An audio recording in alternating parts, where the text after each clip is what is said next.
Bismillah, frère, sœur. Avant que tu fasses quoi que ce soit d'autre aujourd'hui, j'ai besoin que tu m'écoutes jusqu'au bout. Parce que ce que je vais te dire dans les prochaines minutes, c'est pas du contenu. C'est pas du divertissement, c'est une conversation que t'aurais dû avoir avec toi-même depuis longtemps. Et si t'es là, si tu écoutes ce podcast en ce moment, c'est pas un hasard. Rien n'est un hasard pour celui qui croit en Allah. Alors installe-toi. Respire, et écoute. On vit dans une époque bizarre. Une époque où tout le monde court. Tout le monde est occupé. Tout le monde est stressé. Mais personne ne sait vraiment pourquoi il court, ni vers quoi il va. Tu te lèves le matin. Tu regardes ton téléphone avant même de regarder le ciel. Tu scrolles, tu consommes. Tu vois des gens qui réussissent, des gens qui voyagent, des gens qui affichent leur vie comme si c'était une vitrine de magasin. Et toi, quelque part au fond de toi, une petite voix te dit « Et moi ? C'est quoi ma place dans tout ça ?» C'est normal de ressentir ça. C'est humain. Mais voilà le problème. On a tellement normalisé la distraction qu'on a oublié de vivre. On a tellement normalisé la comparaison qu'on a oublié notre propre valeur. On a tellement normalisé la faiblesse qu'on appelle maintenant ça, être authentique. Et pendant ce temps-là, le temps passe. Les jours passent, les années passent, et un jour tu te retournes et tu te demandes « Qu'est-ce que j'ai vraiment construit ?» Le prophète a dit, et retiens bien cette parole, profite de 5 choses avant 5 autres, ta jeunesse avant ta vieillesse, ta santé avant ta maladie, ta richesse avant ta pauvreté, ton temps libre avant tes occupations, et ta vie avant ta mort. 5 choses, 5 fenêtres qui se ferment. Pas peut-être, certainement. La jeunesse que t'as aujourd'hui, elle va partir. Le corps que t'as aujourd'hui, il va vieillir. Le temps que t'as aujourd'hui, il ne reviendra jamais. Alors la vraie question c'est pas « comment je réussis ?» La vraie question c'est « est-ce que j'utilise ce que j'ai, maintenant, pour ce qui compte vraiment ?» Le mot discipline, en 2025, tout le monde l'utilise. Les coachs en ligne te vendent la discipline. Les influenceurs te vendent la discipline. Les programmes de développement personnel te vendent la discipline. Mais la discipline dont ils parlent, c'est une discipline vide. C'est une discipline pour performer, pour impressionner, pour paraître fort aux yeux des autres. La discipline du musulman, c'est autre chose. C'est une discipline qui naît de l'intérieur, qui naît de la conviction, qui naît du lien avec Allah. Laisse-moi t'expliquer la différence. Quelqu'un qui se lève tôt pour être productif, c'est bien. Mais quelqu'un qui se lève à Fajr, dans le froid, dans le silence, alors que personne ne le voit, alors que son corps lui crie de rester sous la couette, et il se lève quand même, fait ses ablutions, se tient devant Allah et dit Allahu Akbar. C'est pas la même chose. C'est pas du tout la même chose. Parce que ce deuxième homme, il ne se lève pas pour lui. Il ne se lève pas pour ses abonnés. Il ne se lève pas pour son image. Il se lève parce qu'il sait que quelqu'un le regarde. Il se lève parce qu'il a un rendez-vous avec le Seigneur des mondes. Il se lève parce que cette vie, aussi courte soit-elle, a un sens. Et c'est ça qui crée un mental d'acier. Pas la motivation. La motivation ça va et ça vient comme les vagues. Aujourd'hui tu te sens invincible. Demain tu te sens nul. La motivation est une émotion. Et les émotions ne construisent pas une vie. Ce qui construit une vie, c'est l'engagement. C'est la conviction. C'est ce que les Arabes appellent al-azima, la détermination ferme. Allah aime les serviteurs déterminés. Allah aime ceux qui disent une chose et qui font cette chose. Allah aime ceux qui ne se laissent pas balayer par les circonstances. Je veux te parler d'un homme. Un homme que tout le monde connaît mais que peu de gens comprennent vraiment. Bilal ibn Rabah. Avant l'islam, Bilal était un esclave. Il n'avait rien, pas de famille libre, pas de statut, pas de protection. Dans la société de l'époque, il était considéré comme moins qu'un homme. Et puis, la lumière de l'islam est entrée dans son cœur. Et là, tout a basculé. Son maître, Umayya ibn Khalaf, un des ennemis les plus féroces de l'islam, a décidé de le torturer pour qu'il renonce à sa foi. Chaque jour, sous le soleil brûlant de la Mecque, il l'allongeait sur le sable brûlant. Il lui posait des rochers énormes sur la poitrine.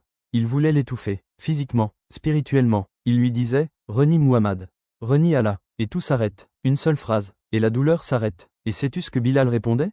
Ahad, Ahad, un seul, pas un discours, pas une argumentation, juste 2 syllabes. Mais ces 2 syllabes contenaient tout l'univers, toute la foi, toute la certitude. Ce n'était pas de l'héroïsme au sens hollywoodien du terme. C'était quelque chose de bien plus profond. C'était un homme qui avait décidé que sa connexion avec Allah valait plus que son confort. Plus que sa douleur, plus que sa vie. Et sais-tu ce qui s'est passé ensuite ? Abu Bakr as-Siddiq, le meilleur des hommes après les prophètes, l'a racheté. L'a libéré. Et ce même Bilal, qui était esclave hier, est devenu le premier muezzin de l'islam. Sa voix, cette voix qu'on avait essayé de faire taire, est devenue le son qui appelle les croyants vers la prière, 5 fois par jour, jusqu'à la fin des temps. Allahu Akbar. La vie retourne les situations d'une façon que l'esprit humain ne peut pas anticiper. Mais Allah, lui, voit la fin depuis le début. Alors quand tu traverses quelque chose de dur en ce moment, une pression au travail, une relation qui se déchire, une période financière difficile, une solitude qui pèse, rappelle-toi Bilal. Rappelle-toi que le rocher sur ta poitrine est temporaire. Et que ce que tu construis en résistant, en restant debout, en gardant ta foi, ça, c'est éternel. Maintenant je vais être honnête avec toi. Vraiment honnête, parce que c'est facile d'écouter une histoire inspirante et de se sentir bien pendant 5 minutes. Et puis de reprendre exactement la même vie qu'avant. Je veux pas que tu fasses ça. Alors voilà les mensonges que tu te racontes peut-être en ce moment. Premier mensonge, je commencerai quand je serai prêt. Tu ne seras jamais prêt. La préparation infinie, c'est la peur déguisée en sagesse. Le musulman qui attend les conditions parfaites pour prier davantage, pour lire le Coran, pour changer ses habitudes, il attend quelque chose qui n'arrivera jamais. Parce que la vie ne se met pas en pause pour te laisser te préparer. La mort non plus. Deuxième mensonge, je suis trop faible pour changer. Allah dit dans le Coran, Sourate Al-Baqarah, verset 286. Et lis bien, Allah n'impose à aucune âme une charge supérieure à sa capacité.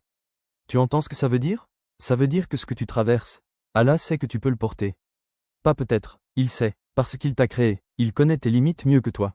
Et il n'a pas mis sur tes épaules quelque chose qui va t'écraser. Ta faiblesse que tu ressentis, c'est pas la réalité. C'est le shaitan qui te chuchote à l'oreille. C'est tes habitudes passées qui essaient de te garder prisonnier. C'est le confort qui te ment. Troisième mensonge, ça ne sert à rien, les choses ne changeront jamais. Allah dit dans le Coran, Sourate Ar-Ra'd, verset 11. En vérité, Allah ne modifie pas l'état d'un peuple tant que les individus qui le composent ne changent pas ce qui est en eux-mêmes. Le changement commence à l'intérieur. Toujours, pas dans les circonstances extérieures. Pas dans les autres, en toi, dans ta façon de penser, dans tes décisions quotidiennes, dans ce que tu choisis de faire de chaque heure que Allah t'a donné. Maintenant parlons pratique, parce que les mots sans action c'est du bruit. La discipline du musulman, elle se construit autour de piliers. Et ces piliers, ils existent déjà dans ta religion. T'as pas besoin d'aller les chercher dans un livre de développement personnel américain. Ils sont là, dans ta dîne, depuis 1400 ans. Le premier pilier, as-salat, la prière. 5 fois par jour, tu t'arrêtes. Tout s'arrête, le travail s'arrête, le stress s'arrête, les problèmes s'arrêtent. Tu te tournes vers Allah et tu dis, toi, tu es le plus grand. Et tout le reste est petit. C'est la plus puissante thérapie de recentrage qui existe. Avant même que la psychologie moderne invente le concept de mindfulness, le musulman avait la prière. 5 fois par jour, une remise à zéro. 5 fois par jour, un rappel de ce qui compte vraiment. Si ta prière est en ordre, tout peut être construit sur cette base. Si ta prière est chaotique, tout ce que tu construis aura des fissures. Le deuxième pilier, al-waqt, le temps. Ibn al-Qayyim Rahimahullah a dit quelque chose de bouleversant. Il a dit, le temps, c'est ta vie. Et ta vie, c'est ton capital. Si tu perds ton capital, tu perds tout. Chaque minute qui passe ne revient pas. Pas une seule. Tu peux perdre de l'argent et en regagner.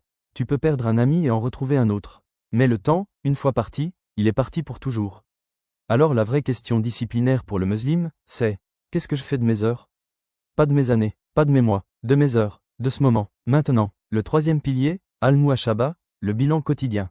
Les grands savants de l'islam avaient une pratique. Chaque soir, avant de dormir, ils faisaient le bilan de leur journée. Pas pour se punir, pas pour se flageller, mais pour s'améliorer, pour voir là où ils avaient dérapé, pour voir là où ils avaient bien fait, et pour décider de faire mieux le lendemain.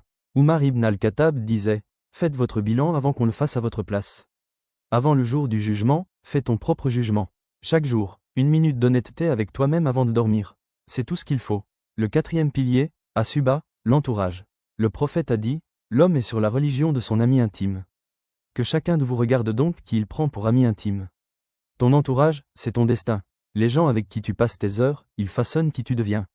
Si tu passes ton temps avec des gens qui te tirent vers le bas, vers la paresse, vers la distraction, vers ce qui déplaît à Allah, tu vas descendre avec eux. Peu importe ta volonté, peu importe tes bonnes intentions. Et si tu passes ton temps avec des gens qui te rappellent Allah, qui t'inspirent, qui t'élèvent, qui te challengent, tu vas monter avec eux. Regarde ton cercle, honnêtement, et pose-toi la question, ces gens me rapprochent-ils d'Allah, ou m'en éloignent-ils? Je veux te parler d'une vérité que personne n'aime entendre. La facilité ne construit pas un homme.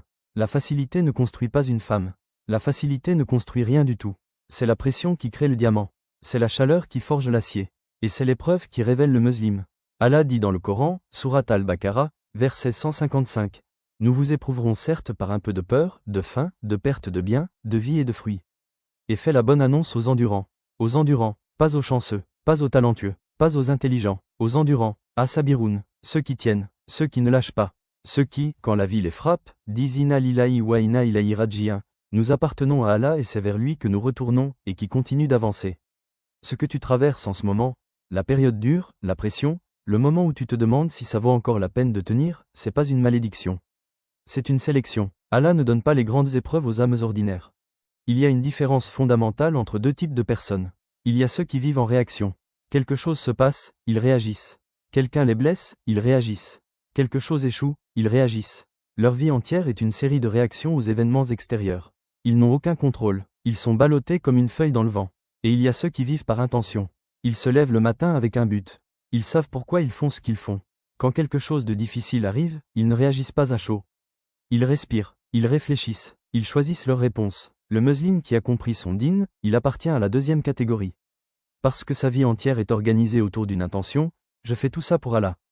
Cette intention, en niya, elle change tout. Elle transforme le banal en ibada. Elle transforme le travail quotidien en acte d'adoration. Elle transforme même le sommeil en récompense si tu dors avec l'intention de te lever pour Fajr. Le prophète a dit, les actions ne valent que par leurs intentions. Alors la vraie discipline, elle commence pas dans tes habitudes. Elle commence dans ta tête. Dans l'intention avec laquelle tu te lèves le matin. Dans la réponse que tu donnes à cette question fondamentale, pourquoi est-ce que je fais tout ça? Si ta réponse c'est, pour les gens, tu vas t'épuiser. Parce que les gens changeront d'avis. Les gens partiront. Les gens seront ingrats. Si ta réponse c'est, pour ma réussite, tu vas te perdre. Parce que la réussite sans sens crée un vide que rien ne peut remplir.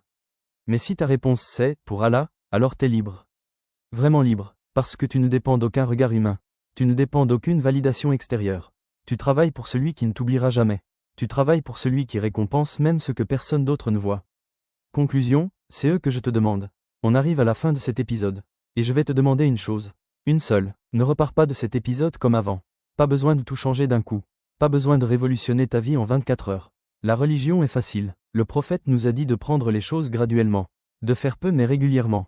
Parce que l'acte le plus aimé d'Allah est celui qui est régulier, même s'il est petit. Choisis une chose, une seule. Peut-être que c'est reprendre Fajr à l'heure. Peut-être que c'est lire 5 versets du Coran par jour. Peut-être que c'est couper cette habitude qui te ronge depuis des mois. Peut-être que c'est dire à Allah ce soir, dans ta soujoud, ce que tu n'as jamais osé lui dire à voix haute. Juste une chose, mais fais-la demain, pas un jour, demain, parce que la vie est courte. Vraiment courte, et le temps qu'on a, c'est un cadeau qu'on n'a pas demandé et qu'on peut perdre à n'importe quel moment. Le musulman fort, c'est pas celui qui n'a jamais chuté. C'est celui qui se relève à chaque fois. C'est celui qui, même dans sa faiblesse, tend la main vers Allah et dit « Ya Rabbi, aide-moi ». Et Allah, il répond. Toujours, à sa façon, à son moment, mais il répond. Et quand mes serviteurs t'interrogent sur moi, je suis proche. Je réponds à l'appel de celui qui me supplie quand il m'appelle. Sourate Al-Baqarah, verset 186. Il est proche. Alors reste debout, reste sincère, reste musulman. Si cet épisode t'a touché, partage-le. Pas pour mes stats, pas pour l'algorithme, mais parce que peut-être que quelqu'un dans ton entourage en a besoin ce soir. Quelqu'un qui est à bout. Quelqu'un qui cherche une raison de tenir. Sois cette raison pour lui. On se retrouve au prochain épisode, Inch'Allah. Wassalamu alaikum wa rahmatullahi wa barakatuh. Paume contre paume, doigt vers le haut.